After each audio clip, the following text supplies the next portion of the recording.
زموږ یو شی ماتوي هغه دا شی دی بې اتفاقي ده.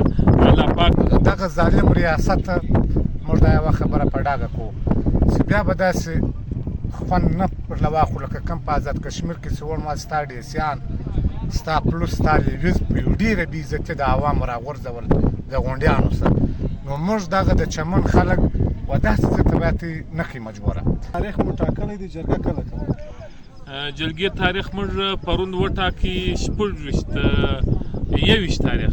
د چمن د میډیا والا زما دا خواست دی اوله خبره دا ده چې دوی زموږ و دغه هړتال ته دوی پرکه مجبور کړي هم رښتیا. نو یقینا که زما څه خپله ذاتي پوښتنه وکړې زه په خپله زما پر باډر باندې سپکه تونداري وه، یعنې 8 میاشت کېږي زما تقریبا 15 تنه اولاد دی. په خدای دې مه قسم که د ماښام شمه برابرولی شم. کاري صاحب که دا راته ووایاست د ټرک هړتال 12مه 14مه دوام لري، څه فکر کوئ هړتال څه وکړو چې نور هم دوام وکړي؟ اعوذ بالله من الشیطان الرجیم. بسم الله الرحمن الرحیم. د ټولو څه مخکې شاکر صاحب د کورو دا هړتال کړی دی د دې دپاره چې زموږ کوم د پاسپورټ فیصله ده چې د پاسپورټ فیصله دي واپس شوې زموږ تګ راتګ دي رسوي تر هغه ساعته پورې به موږ ناست یو. زموږ هړتال به وي، زموږ پاسپورټ اخیستو باندې زموږ پرلط به وي. موږ چې راختلي یو په دا کوژده کې د دې دپاره ناست یو، د دې دپاره نه یې ناست چې مثلا موږ دلته راوختلو یا بېروزګار یو یا روزګار نه لرو. دا صرف او صرف زموږ هدف دا دی چې حکومت یې خپله فیصله واپس واخلي چې د پاسپورټ کړې ده. موږ به د هړتال و د دې د پرلط و د دې فیصله واپس واخلو. مذاکرات په اړه که کتونکو ته څه ووایه، مذاکرات څنګه دي؟ یاره فلحال خو شاکر صاحب شی نسته، فلحال شی نسته چې کم څوک راغلي وو هغه ولاړو.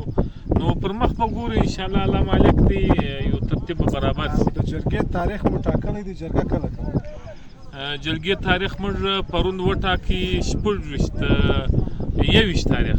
پر 21 تاریخ باندې نو نن یې څه مسله راغله د هغه د وجې څه نو نه دی معلوم چې 21 تاریخ سي 22 سي 23 سي دا معلوم نه دی. انشاءالله تعالی په فضل د الله جلګه به کوو، په هغه کې به د چمن چې کومې مسلې دي او کوم خلک زموږ څخه خوابدي سوي دي په دا 8 میاشت کې دا به ټول راځي چې دا ښار ګرده سره یو موټی نه شي، صفا مجلس دی.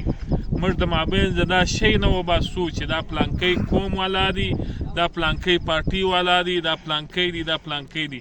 چې موږ دا د مابین نه وباسو زموږ مسله نه حل کېږي. زموږ مسلې واحد حل چې دی هغه دا شی دی چې موږ به مکمله په مابینځ کې اتفاق و اتحاد وي. زموږ په مابینځ کې به مکمله دا شی وتلی چې دا پلانکي ځای دی، دا د پلانکي پارټي دی، دا د پلانکي دی. دا په زه صفا ته دویم شاکر صاحب که موږ دا شی د مابینځه ویستي دا مې د مابینځه ویستي چې یاره زما پر خوښي باندې ولې دا فیصله نه کېږي، بل وایي زما پر خوښي ولې نه کېږي. چې دغه شی موږ وباسو چې د دنیا څومره زورور قوتونه وي، د پاکستان څومره زورور قوتونه وي، که په هر نامه وي، که د جرنل په نامه وي، که د کرنل په نامه وي، که د وزیر اعظم وي، که د وزیر اعلی وي، که د ګورنر په نامه وي، بیا زموږ مقابله څوک نشي کولی. صفا مجلس دی. موږ یو شی ماتوي هغه دا شی دی بې اتفاقي ده. الله پاک دې زموږ په وطن کې بې اتفاقي نه راولي. اتفاق و اتحاد چې راځي هغه په جلګه راځي، هغه په دې راځي چې مثلا کم څوک نه یې پوښتل سوی په دا 8 میاشت کې ته یې وپوښتې ته وکړه چې وروره زه خو 8 میاشت کښېنستم پر دا وطن په دا ځای باندې، زه اوس څه وکړم ته یې لار راوښیه، ګسر به تا در مخه کړم، ته راسه در مخه څه. انشاءالله تعالی بیا دا مسله حل کېږي په فضل د الله. ډېره مننه. د داد محمد وطنیار صاحب هم پوښتنه وکړو چې دی د چمن ولس ته کوم پیغام لري. داد محمد صاحب که د چمن ولس ته پیغام پرېږدي. بسم الله الرحمن الرحیم. څنګه صاحب اول ستا ډېره شکریه. ټول د چمن د میډیا والا زما دا خواست دی اوله خبره دا ده چې دوی زموږ و دغه هړتال ته دوی پرکه مجبور کړي، باید و شاته نه شي. لکه ته چې راوځي داسې نور تکړه ځوانان راوځي میډیا هغه درته کوریج کوي زموږ د دغه هړتال ده. مسله خو وروره ښکاره معلومه ده.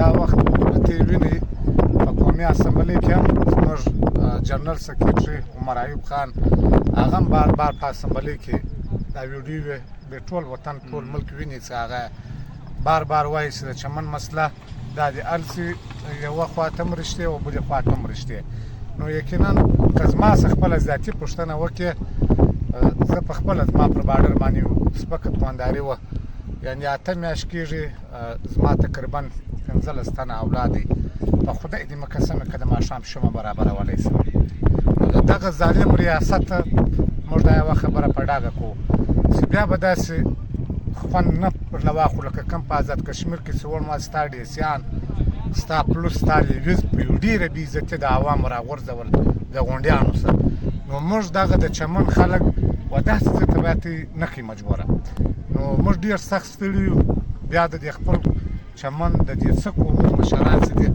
د داسې یو خواست کوو چې په ایمانداري باندې باید سره ودرېږي راووځي د دې ظالم ریاست څه کم خاص پښتانه بېرته د دې یو ډېر خطرناک فکر دی مخکې هم دې زموږ په دې پښتانه قوم باندې ډېر بېرته سوداګرۍ کړې دي نو مجلس ښکاره دی لکه کامل صاحب وویل زموږ دلته چې د چمن څه سیاسي پاچیانې دي که زموږ لغړیان دي یعنې د هغه خو موږ په خپله ډېره په ښه انداز باندې د دې شکریا ادا کوو چې دوی دا وخت په اتفاق باندې درته راوتلي دي دا مسله د ټول چمن ده ما اول ذاتي د خپل ځان د باډر د تونداري حال درته ووایي چې دا وخت په ما 8 میاشت کېږي پر ما دروازه بنده ده پاسپورټ لرم زه پر دا پاسپورټ لعنت وایم زه نه ځم پر اویزه باندې په خدای دې مه قسم چې د لوږې سره مخامخ یم په خپله ذاتي دا 15 تنه په ما پسې دي زه پر کومه لاره ولاړ شم زه چیرې ولاړ شم چیرې خواري وکاږم د چا په وطن کې مزدوري وکړم